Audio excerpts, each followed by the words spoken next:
Hi, viewers. Today, I would like us to talk about the issue of Godfatherism and the impact thereof on our society. I feel that this issue is quite topical given the activities that are going around in the states of the Federation. And so it is very important for us to understand what Godfatherism is, the impact of Godfatherism, the history of this concept to our political system, and how we can actually get rid of this Godfatherism or minimize it for the general good of the people. So please sit back and relax and let us educate ourselves. What is Godfatherism all about? Well, personally, I feel that Godfatherism is a form of political corruption, where in which a very influential or powerful person assists another person or party to the climb to leadership. Godfatherism is actually derived from the word Godfather. And the political godfather is simply that person who has that power, the political wherewithal, to determine who wins or gets a ticket for election, who wins the particular election, and who also gets appointed in a particular government. The activities of a godfather are such that the godfather protects the godson. He protects and defends the godson, while the duty of the godson is to retain unflinching and absolute loyalty to the godfather. And what happens is that at the end of the day, when the godson wants to really show some loyalty, there are some problems that are caused in the process of that in the society, ranging from redirection of government policies to underdevelopment of society and so on and so forth. And so this phenomenon is really something that is so devastating, in as much as it also presents some goods or advantages in our society. Let us first understand how or the history of Godfatherism in our society, or even the word Godfatherism itself. Of course, Godfatherism is actually a phenomenon that can be traced to certain church history. If we look at the practice in the Catholic Church and the Anglican Church, you will notice that in that context, the phenomenon of Godfatherism has a very positive connotation, because in there, godchildren are usually given to godfathers, and the duties of the godfather is to guide the children, to mentor those children, and make sure that they grow in the knowledge of Christ, so that when they are fully grown, when they can now take a decision on their own, then they can be left, to be in society. Godfatherism can also be traced to, the practice in the Igbo land, for example, of the southeastern part of Nigeria, where a son usually would be given to, a man who is now called a godfather to train. And then this man would train this son in business. And when this son comes of age or knows actually the tricks and tips of the business, he would be allowed to, go and establish his own business and stay on his own. So if you look at Godfatherism in this angle, you understand that Godfatherism is actually a very wonderful thing, and it presents a very positive connotation. However, the concept Godfatherism or the phenomenon has actually taken a very negative dimension in Nigerian politics. Of course, Godfatherism started as far back as 1960. Obafemi Awolowo Nnamdi Azikiwe, people like Ahmadu Bello were actually products of Godfatherism, and they were actually godfathers themselves in their various spheres of influence. So you notice that, in the olden days, these were the people that were actually calling the shot in the country, because they had very serious power, and they were wielding such power in order to control the political economy of of Nigeria. But today, the phenomenon has actually assumed the center stage of our political activities. But unfortunately, the activities of Godfatherism or these Godfathers have not actually contributed to the development of our society. Rather, it contributes to the stagnation, or let me say, the retrogression of our society. We're not gaining from the type of Godfatherism that is prevalent in our today's society. I am not saying that actually Godfatherism is not good. It is actually good when it is approached from the angle of political mentorship, and not as a means of maximizing in profit, not as means of helping somebody in order to in return have some profit. It is not supposed to be a form of sole proprietorship in our political activities. But today, Godfatherism has assumed that dimension, and it is actually taking a very negative toll, toll on our political activities and the governance system. And that is why everybody must be concerned about the activities of this Godfatherism. As a matter of fact, Godfatherism is actually generally anchored on the fulcrum of the elite theory. Let us understand what the elite theory is. Elite theory is that theory that postulates that government policies must be run in a way that would only protect the values and preferences of the elites. In this context, the elites are those people that serve or stand as godfathers in our society today.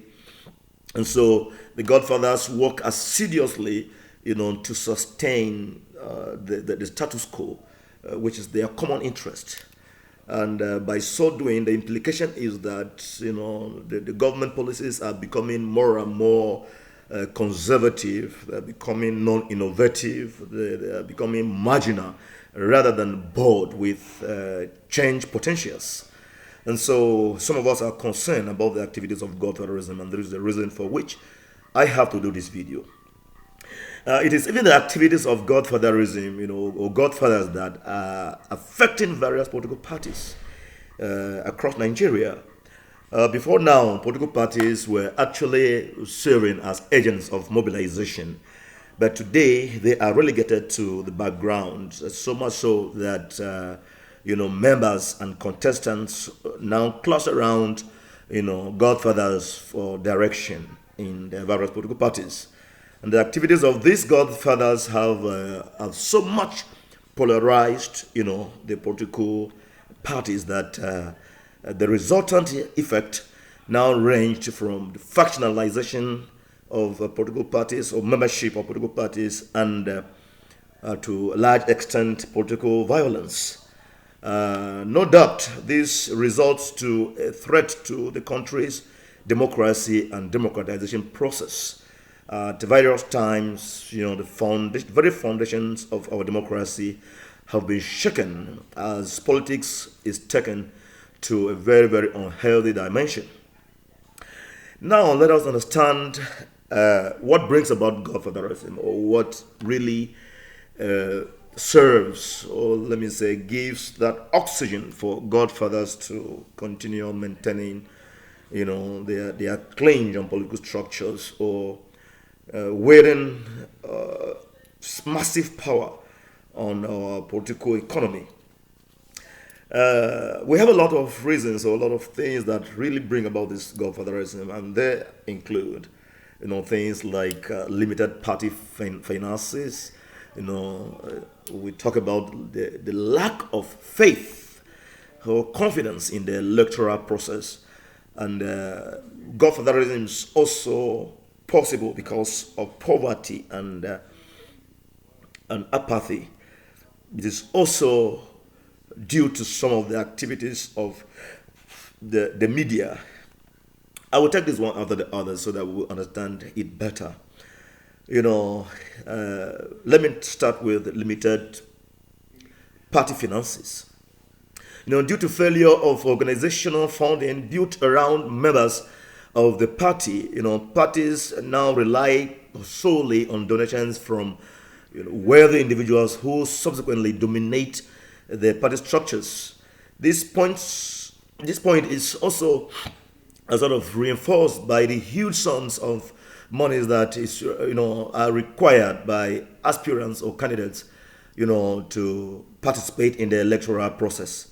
The Godfathers ensure that such funds are really overbloated, so much so that they would only ensure that only the few candidates who can meet, their conditions that will be, at the end of the day, considered for any political position in the society.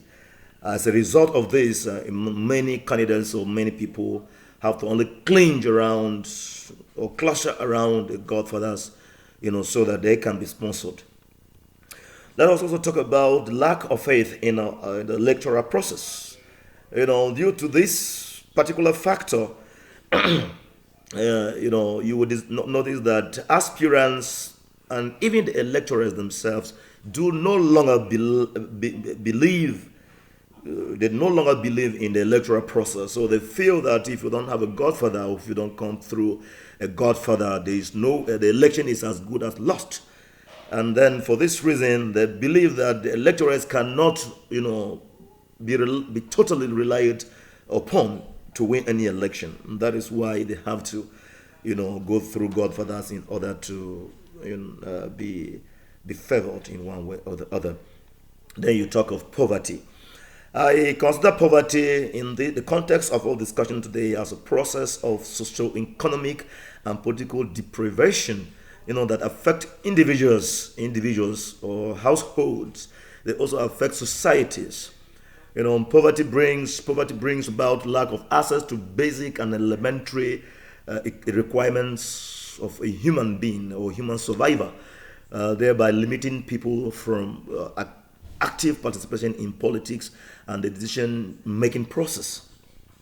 Of course, a state of powerlessness and despair is created through poverty, and this has a strong influence on the emergence of the Godfather factor.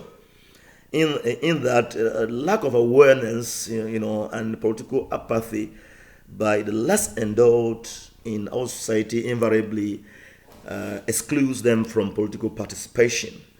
It is to this extent that potential godfathers godsons or goddaughters in some cases, even go to an extent of starting to carry people's briefcases and to become errand boys or errand ladies before their godfathers anoint them for political offices. We also talk about activities of the media.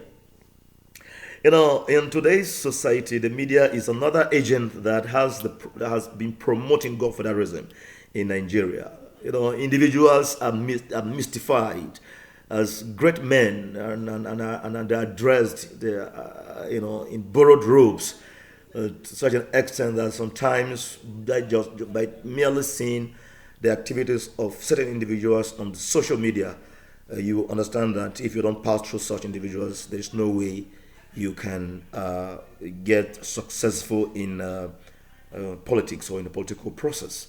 And for that reason, Godfatherism has actually been having a lot of oxygen.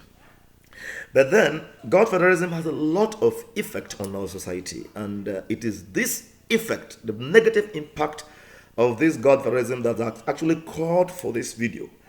Let us listen carefully and understand what the effect or the impact of Godfatherism is on our society.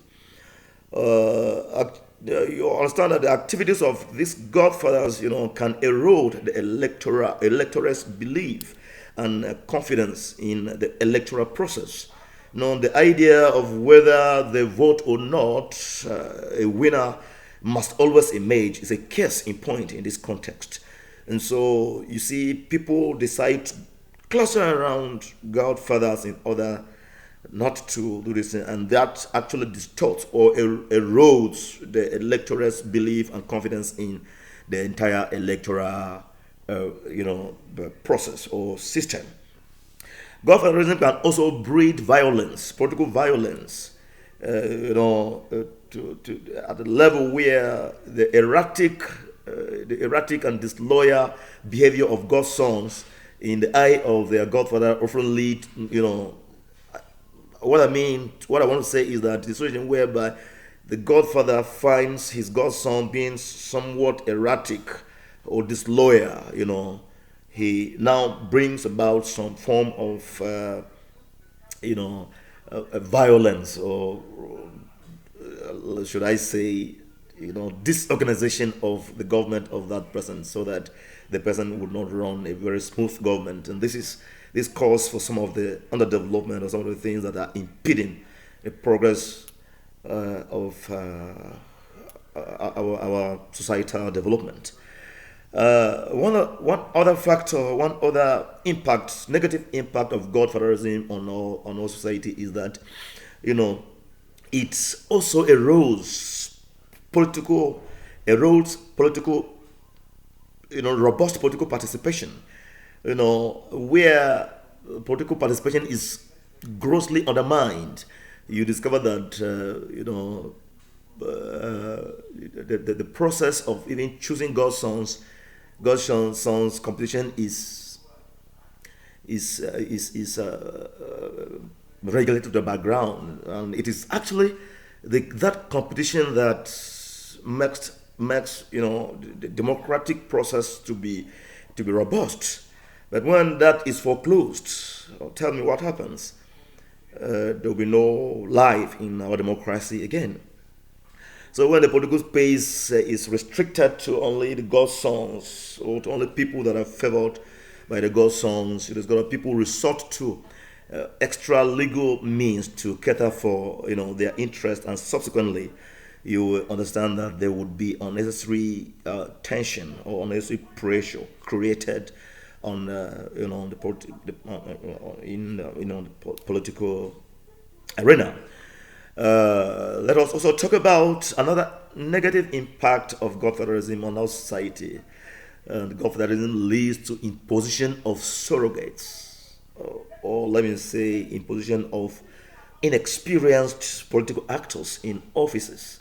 These surrogates then become loyal and committed to the cause and interest only of their godfathers, who determine what happens in the state or in the society. This is really not too good for the development of any society whatsoever. You also understand that godfatherism, leads to corruption of the youth. What do I mean by this? In the process of settling scores, with God's sons, innocent youths are actually used to perpetuate all kinds of evil. The unfortunate thing is that these godsons, good godfathers who are so powerful, who are so influential and merciless at the same time, pretend to be mentors while destroying, the youths who are actually leaders of tomorrow. So it is actually a disturbing phenomenon in our society today. Another thing godfatherism brings in the society is that it affects developmental policies negatively, in that quite often, or let me say most often than not, in protecting the interests of the sponsors or godfathers, policies and even appointments of government are redirected to reflect the economic goals and desires of godfathers. This is where sometimes most people who are actually appointed in various offices are really not qualified, but just because the appointer, that is the person that appoints this person, wants to do the bidding of the godfather, he ends up, bringing on board some people who are not really qualified, but based on the recommendation of the godfather, they occupy the various offices. This is counterproductive for our society. Godfatherism also fuels corruption, high level of corruption in the system. Why do I say this? Sometimes when, somebody who wants to do the bidding, that the godson who wants to do the bidding of the godfather gets into the office, what he does is that you notice, padding of budget and, sometimes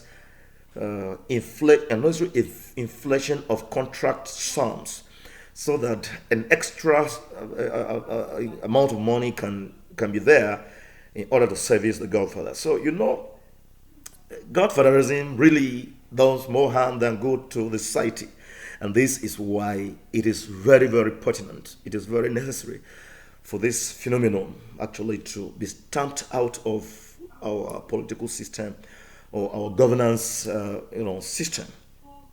So what do we do in order to stamp this godfatherism out of our governance system?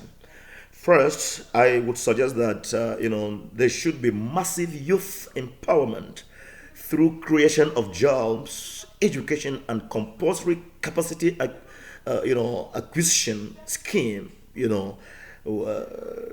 which, if pursued vigorously, the youth may not be ready to be used again by these godfathers to cause some form of destabilization of the government, or maybe these godfathers may not use them to actualize some satanic devices.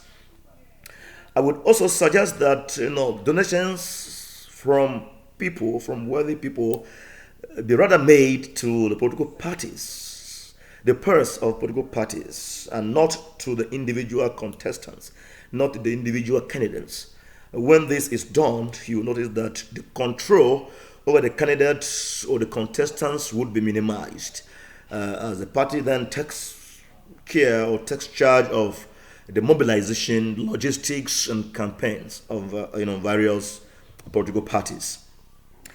I would also suggest that where necessary, there should be a ceiling, on individual donations to the party. What do I say so? To the party or the candidate? Why do I say so? If there is a ceiling of contributions to individuals or the parties over a period of time, this would prevent some money bags, from hijacking the structure of the party. And in the long run, the activities of godfatherism would be reduced. I would also suggest that there should be massive poverty eradication strategies. We should try to activate some poverty reduction strategies in order to do this, because this is very important. And why is it important? Poverty is actually a weapon, and once that weapon is used on anybody, you become so subservient, you become so vulnerable to doing everything. So reduction in poverty level in the country can actually help check the antics of godfathers. When poverty is thus reduced, you will notice that through good governance and the problem of greed and sort of avarice, which drives godsons, goddaughters to godfathers, or maybe to have godfathers, would be drastically addressed, and this will actually bring down the influence of godfatherism on our society. I would also suggest that there should be an intense fight against corruption. When corruption is supposed to be fought, we don't just say it on newspaper pages. We have to be so what do I say? We have to be very determined, to fight it headlong. And when this corruption is fought headlong, you notice that some sums of monies that are in the possession of these godfathers, who in turn use it, to dominate in their spheres of influence, may no longer be there.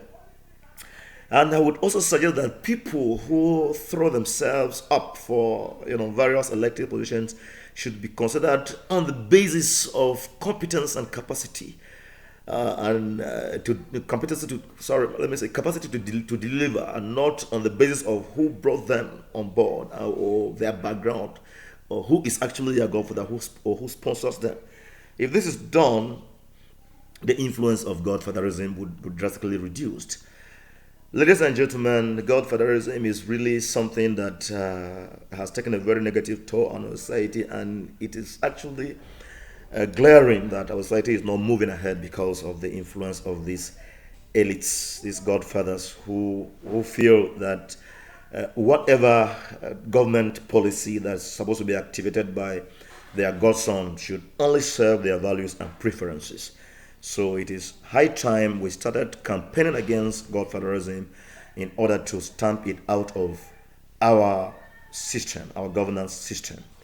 I say this not to target anybody, but at least to educate others, to educate the young ones who may think that without godfatherism, there cannot be any way forward or progress in our society. Thank you, and you may like to share this video, share it to as many groups as possible, so that you help educate the others. Let them know that godfatherism is actually a menace, it's a threat to our society, it's a threat to our democratic system, is also a threat to the democratization process altogether.